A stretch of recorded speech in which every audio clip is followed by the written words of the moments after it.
Actually, John, let me borrow you. Sorry, wrong way. So, back take. So, from S mount, let's say you're on your left side. From S mount, back take.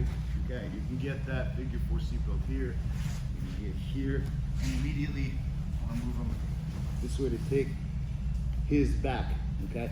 Now, a couple things that I recognize here, obviously, is that my right arm is under his right arm, so this is the top arm.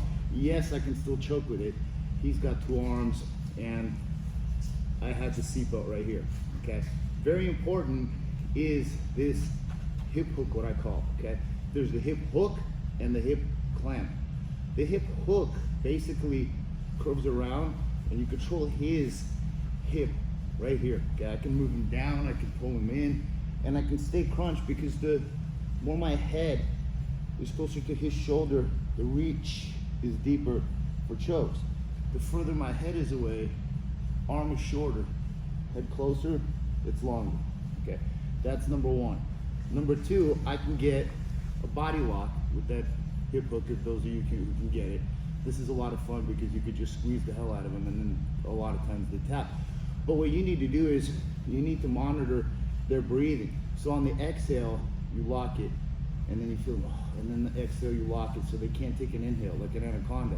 I feel breathing in, and then I lock it, and then progressively, they're not going to be able to inhale, and there's no way to breathe. Okay. So from here, what I'm going to do is this. I recognize that there's a couple situations here. Okay. For me to choke, it's going to be hard because his hands are here, and he's going to grip fight right here. If I try to go in here, here. So what I do is I take this right hand and I go underneath and I anchor it to his far shoulder, because it's the top hand that threatens the chokes. The bottom hand really doesn't. But I'm anchoring this here just so that it's anchored, meaning that it's not going to move. So as he's here, I can pull this arm out right here. I'm going to take my left lapel. Okay, you go down from your collar all the way down, and I'm going to gently pass it right here and still continue to pretend I'm going to choke him here while already holding the lapel with my right hand. And I passed it from my left to my right, so he didn't really see it. It was outside of his peripheral view. Did you see it or did you feel it? No? Good. Now from here, what I'm going to do is this. The hip hook now pushes him away, creates this space here. I'm going to go along his neckline, and I'm going to frame him right here. Okay. It feels that he can kind of move his head to the left, but the lapel is there. So whenever they feel this right here, typically it's an arm lock coming off of here, but here the lapel is there. So naturally, the natural instinct, because they don't feel the lapel, is to move their head that way, and they do it that way, leaving your leg the ability to just come over, feet crossed, and then from here, what am I doing? I bring my knees in so I can engage my hips, and then I open this on his face, and I lean my head back. So what's choking him is the lapel on the left carotid and my leg over his right side of his head. Okay? So let's sit up right now. So basically what you're gonna do is this. You have a seatbelt over under here, or I started with the figure 4 seatbelt here. And I'm just gonna fall to my right so that my right foot goes across his hip line right here. His knees typically are gonna be apart because he's gonna wanna move, okay?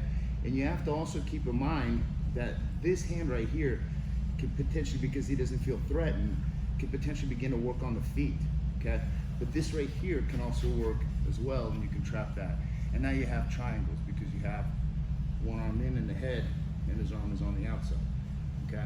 So, but if you're doing a good job attacking the neck, his left hand and probably his right hand are gonna be saving his neck right here. As my right hand goes underneath and anchors to the shoulder. So here I'm trying to sell it, I'm trying to make the fight about this right here.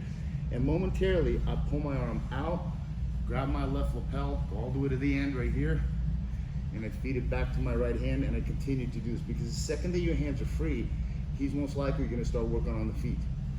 And then I go back here, and then I start trying, and I start doing this here, but I already fed the lapel to my right hand. From here, okay, I'm gonna push him away just a little bit to create space here, right here, and I frame his head. I gotta stay on my side. I do not want to turn to my lower back because your leg won't be able to come over the head. But from here, I can push, bring this over, left, over the head, and then cross your feet right over left, and you finish right here, okay? So you have this, and this is super powerful, and they can't see it if you do it right, okay? Philip likes to grab, because he knows the lapels of the fist, so he starts feeding this here, which is fine, because I can get here, and then you begin to attack the neck right here. He defends that right there, and then you're here, and then it's almost like you pass it here, and now it's here, and then it's over, and then you didn't really feel you passed it. You just got to be relentless, okay? So for those of you who are a little bit new, you're going to start like so, with a seatbelt, or with the figure 4 seatbelt. Left hand over the shoulder, right hand under, and your left hand holding his right wrist with no thumb, and my right hand here, and I'm pulling this in, okay? And notice this space between my hips and his lower back. Number one, I don't want to be running up all up on him like I'm, you know, on a camel or something like that, so I don't want that. And I want to fall off to the right side here, okay? Bring my leg across if I can right here. So all the more newer students are going to be doing is this.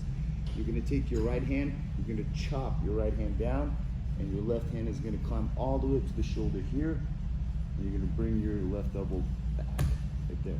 If you can, get it even deeper here, grab your own collar here, so that now your elbow pulls back.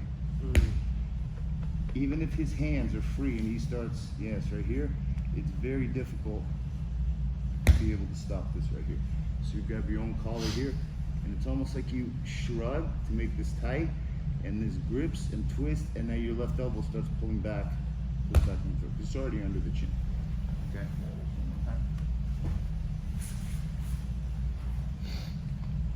This is a seatbelt here. Whenever you get a seatbelt, the hand that's underneath is the one that locks the seatbelt, because, and you want to tuck it under the armpit, because you don't want a seatbelt here because you can grab it.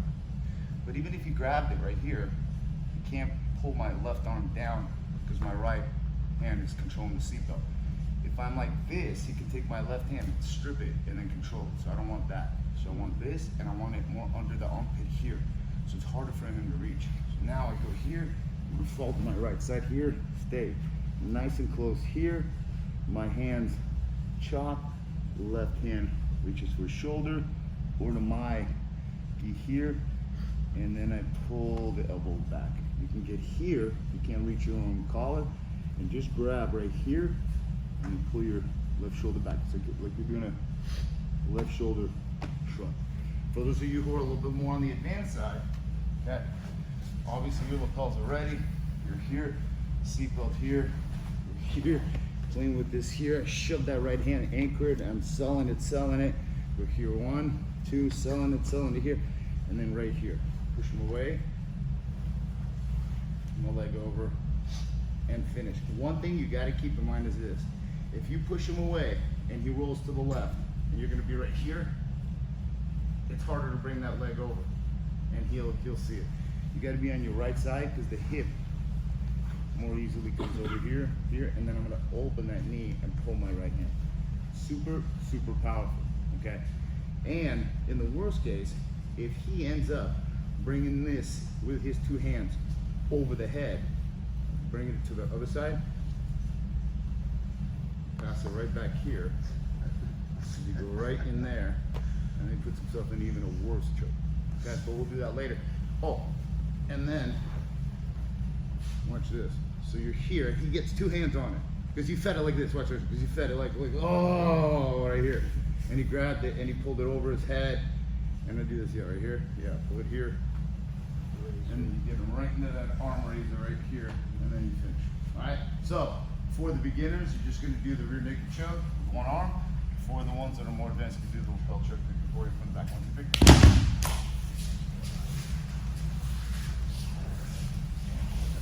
It's like the AC was leaking over here. Jesus, John, I think those are yours. This is mine. All right, somebody grab Stealth.